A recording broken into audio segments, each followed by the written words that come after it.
Hello student, তোমাদের আজ practice set 2 নিয়ে চলে এলাম। তোমাদের 35 নাম্বার কোশ্চেন ডিসকাস করছি। তোমরা এগুলো একটু মন দিয়ে শুনবে এবং দেখবে তোমাদের কিন্তু পড়ার চেয়ে কিন্তু তোমরা অনেকটাই বেশি মনে রাখতে পারবে এবং যতটা সম্ভব তোমরা কিন্তু এই সেট 2কে শেয়ার করে দেবে যাতে তোমাদের বন্ধুরাও পেয়ে যায়। শুরু করছি। সেট 2-র প্রথম প্রশ্ন, স্বাস্থ্য হিসেবে ভূগোলের বৈশিষ্ট্য কীরূপ? 4টা অপশান রয়েছে, প্রাকৃতিক, অর্থনৈতিক, মানবিক, সাংশ্লেষিক। উত্তরটা সাংশ্লেষিক হবে। নেক্সট, জি এবং গ্রাফোস শব্দটি যে ভাষা থেকে গৃহীত হয়েছে তা হলো ফরাসি, গ্রিক, স্প্যানিশ, রুশ। উত্তরটা হবে গ্রিক। ভূগোল আলোচনার মূল উপাদান হলো জলবায়ু, মৃত্তিকা, প্রকৃতি ও মানুষ, যোগাযোগ ও জনবসতি, মানুষ ও অর্থনীতি। উত্তরটা হবে প্রকৃতি ও মানুষ। 4 নম্বর প্রশ্ন, ক্ষেত্রমান অনুযায়ী পৃথিবীর সৌরজগতের যততম গ্রহ? তৃতীয়, পঞ্চম, সপ্তম, চতুর্থ, পঞ্চম। সূর্যের আনুমানিক বয়স কত? 2 মিলিয়ন, 5 মিলিয়ন, 5 লক্ষ বছর, 10 লক্ষ বছর। উত্তরটা হবে 5 মিলিয়ন বছর। আকাশ গঙ্গার নিকটতম গ্যালাক্সি হল সোম, ফেব্রো, পিনহুইল, আন্দ্রোমেদা, ট্রানগুলাম। উত্তরটা হবে আন্দ্রোমেদা। ভূপৃষ্ঠ থেকে ভূকেন্দ্র পর্যন্ত পৃথিবীর ব্যাসার্ধ 6400 কিমি, 6434 কিমি, 6371 কিমি, 6390 কিমি। উত্তর হবে 6371 কিমি। নেক্সট, মহাসাগরীয় বা সামুদ্রিক ভূত্বক গঠনকারী প্রধান শিলা কংগ্লোমারেট, শেল, ব্যাসল্ট, গ্রানাইট। উত্তরটা হবে গ্রানাইট। ভূত্বক ও গুরুমণ্ডল মধ্যবর্তী কম ঘনত্বযুক্ত স্তরটি হল ক্রোফেসিমা, নিফেসিমা, অন্তঃকেন্দ্রমণ্ডল, অ্যাস্থেনোস্ফিয়ার। উত্তরটা হবে নিফেসিমা। অন্তর্জাত প্রক্রিয়া কয় ভাগে সংগঠিত হয়? 4, 2, 5, 3। উত্তরটা হবে 3। নিচের কোনটি অন্তর্জাত প্রাকৃতিক প্রক্রিয়ার অন্তর্গত? পুঞ্জিত ক্ষয়, দ্রবণ, আবহবিকার, গিরিজনী প্রক্রিয়া। উত্তরটা হবে আবহবিকার। নেক্সট, অন্তর্জাত বল ভূপৃষ্ঠে কিভাবে কাজ করে? উলম্বভাবে, অনুভূমিকভাবে, অনুভূমিকভাবে না তির্যকভাবে? উত্তরটা হবে উলম্বভাবে। নেক্সট, বায়ুমণ্ডলে উপস্থিত কোন উপাদানের জন্য আকাশ নীল দেখায়? ওজোন, নাইট্রোজেন, ধূলিকণা, অক্সিজেন। অ্যাকচুয়াল উত্তরটা হবে অক্সিজেন। নেক্সট, বৈপরীত্য উত্তাপ লক্ষ্য করা যায় বায়ুমণ্ডলের যে স্তরে, সেটি হলো আয়নোস্ফিয়ার, স্ট্র্যাটোস্ফিয়ার, ট্রপোস্ফিয়ার, মিসোস্ফিয়ার। উত্তরটা হবে ট্রপোস্ফিয়ার।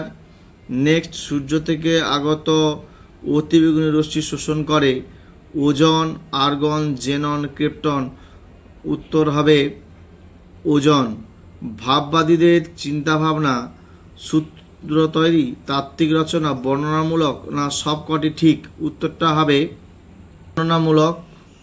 নেক্সট, ভূগোলে পরিসংখ্যান পদ্ধতির অন্তর্ভুক্তি ঘটে যে সময়? 1850, 1920, 1900, 1950। উত্তর হবে 1950। থামা এবং শুরু নিয়ন্ত্রণবাদের অপর নাম? সম্ভাবনাবাদ, নিয়ন্ত্রণবাদ, নব্য নিয়ন্ত্রণবাদ। এগুলি কোনোটা নেই। উত্তর হবে নব্য নিয়ন্ত্রণবাদ। মানুষ এবং পরিবেশের আন্তঃসম্পর্কের সবচেয়ে গুরুত্বপূর্ণ কারণ হচ্ছে মানব বুদ্ধিমত্তা, মানুষের উপলব্ধি, প্রযুক্তি, অমানবীয় সৌভ্রাতৃত্ববোধ, প্রযুক্তি। নেক্সট, সোনালী পোশাকের কর্মী যে কাজে নিযুক্ত? কৃষিকাজ, পরিবহন, শিল্পকর্ম, পরামর্শদান। পর্যটন যে প্রকার অর্থনৈতিক ক্রিয়াকলাপের অন্তর্গত তা হলো প্রাথমিক, দ্বিতীয়, তৃতীয়, চতুর্থ, তৃতীয়। সেবা ক্ষেত্রের কাজকর্মে নিযুক্ত কর্মীদের বলা হয় সাদা পোশাকের কর্মী, লাল পোশাকের কর্মী, নীল পোশাকের কর্মী, গোলাপি পোশাকের কর্মী। উত্তর হবে গোলাপি পোশাকের কর্মী। নেক্সট, পেশাদার পরামর্শদান যে অর্থনৈতিক ক্রিয়াকলাপের উদাহরণ? Tertiary, quaternary, quinary. এগুলি কোনোটাই নয়। উত্তরটা হবে কুইনারি ক্রিয়াকলাপ। উত্তর পূর্ব ভারতের ঝুম চাষ যে কৃষির অন্তর্গত? স্থায়ী আদিম কৃষি, প্রগাঢ় কৃষি, স্থানান্তর কৃষি, ব্যাপক কৃষি। উত্তর হবে অপশান স্থানান্তর কৃষি। নেক্সট, মধ্য আফ্রিকার ধান চাষ যে কৃষি পদ্ধতির অন্তর্গত? জীবিকা সত্তাভিত্তিক কৃষি, প্রগাঢ় কৃষি, স্থায়ী আদিম কৃষি না স্থানান্তর কৃষি? স্থায়ী আদিম কৃষি। Next, slash and burn agriculture বলা হয় যে কৃষি পদ্ধতিকে? স্থানান্তর, স্থায়ী, আদিম, বাগিচা। উত্তর হবে স্থানান্তর। স্থানান্তর কৃষির জমির মালিকানা থাকে শ্রমিকদের, কৃষকদের, বাস্তুহারাদের, যাযাবর আদিম উপজাতিদের। উত্তরটা ঠিক হবে। ভারতে প্রমাণ দার্ঘিমা কোন শহরের উপরে প্রসারিত? এলাহাবাদ, আহমেদাবাদ, লখনৌ, দিল্লি। এলাহাবাদ। বর্তমানে ভারতে কেন্দ্রশাসিত অঞ্চলের সংখ্যা 6টি, 8টি, 7টি, 9টি? 8টি। কত সালে ভারতের নবীনতম রাজ্যটি গঠিত হয়?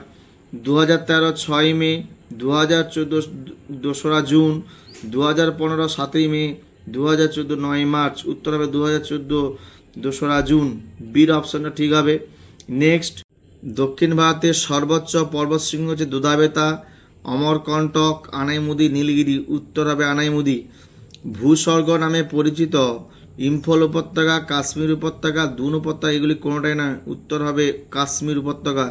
তোমরা জানো কেন ভূস্বর্গ বলা হয়? তার সৌন্দর্যতার জন্য। নেক্সট, সিয়াচেন হিমবাহ যে পর্বতশ্রেণীর অবস্থিত তা হলো কারাকোরাম, পীরপাঞ্জাল, জাসকর, কাশ্মীর। এর উত্তরটা ঠিক হবে কারাকোরাম। গঙ্গা সমভূমির নতুন পলিমারযুক্ত অঞ্চলকে উত্তরপ্রদেশে বলা হয় ভাবর, তরাই, বেট, খাদার। উত্তর ডি অপশনটা হবে খাদার।